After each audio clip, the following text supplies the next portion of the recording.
Hey, let's go ahead and start by going down to the Start button, and you'll notice that I've got Microsoft Project already pinned inside my menu system. I'm not going to go there right now because I want to start it in the usual way. So I'm going to go down to All Programs, and usually Microsoft Project is hiding inside the Office folder, so I'll click that, and I'll just double-click this and start it right up. Microsoft Project starts with this particular view, which allows you to see what's available. Now, these are all templates, and these templates are for your use. You can go in there and actually take a look at what they have available and see if there's one that might fit your project. For example, if you wanted a commercial construction project, that one might be a good one. Here's for residential construction. Here's one for Six Sigma, in case you wanted to use that. But you know, don't be deceived by this. There's a whole lot more here. In other words, here's a blank project, and we can also start a new one from an existing one. But take a look at these little options up here. Here are a bunch of business templates that are available to you, and they're a whole lot more extensive than what appeared before on the other page. If I want to go back, I'll just click here on Home, and here's some construction templates. And we'll go back to the home, and here's some marketing, and you can see that I've got a whole lot more available than you thought in the beginning. In fact, I can go over here and say, well, you know, here's one. Let's just take a look at the schedule, and these are all having to do with marketing and scheduling. Oh my goodness. So there's a whole lot that comes with this product that you don't have to invent. So I'm going to go back and just click on the arrow up here, and this is the Getting Started page.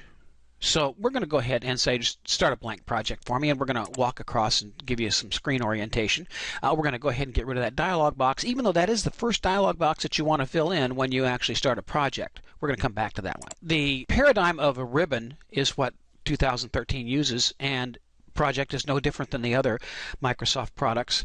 You'll notice that we've got File. That's where we're going to start there. That's the backstage, and there's the info and the new and the open and the save and save as and print and stuff like that. And this is where we're actually going to end up when we actually have to get the information out of our project. The first tab of use inside the program is the Task tab, and you can see that there's a lot of stuff here, and we're just going to kind of pan across and let you see all the things that are here. The second is the Resource tab, and this has to do with things and people and materials that you're going to use in the project. One of the things that we want to do is get reports out, and these are all headings for submenu systems. So if I was going to go down and show you a little bit of an overview, I would then click on the dashboards, and we might take a look at one of these if we had any data in our project. Then we've got the project overall overview, and this is actually where we're going to start when we build a project, is start on the Project tab. We can go to the View tab, and you can see we can change the way the things actually appear on the screen. We're not going to talk much about the Team tab, but notice that we've got formatting tools. And as we go to these different areas, different tabs, we've got formatting tools that we can come back to and actually change the way, look, and feel of the screen itself.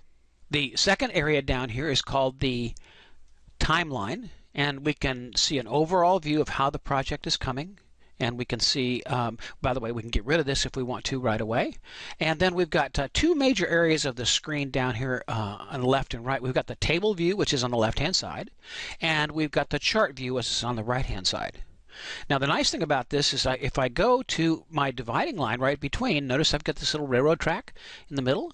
So I'm going to go right there, and I'm going to hold the left-hand mouse button down, and I can move this back and forth so that I can see a whole lot more that's there if I need to.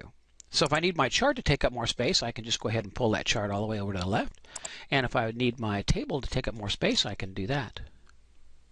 Down at the lower right-hand corner, we've got different views as well. Here's our Gantt chart view. Now we don't know what that is yet, but that's where we are right now. And then we've got our task usage, which we're not going to talk about right now. Then I've got my team planner, and I've got my resource sheet, which we're going to use a lot. Then I've got my report tab. I can select this and magnify my view. Another thing on the left-hand side at the bottom, we've got a little indicator here that says new tasks are going to be manually scheduled. That's important. By the way, I can change that. If I click on it, I can say I want them auto-scheduled. There are times when you want them auto-scheduled and times when you want them manually scheduled, and we'll talk about when to use each one of those.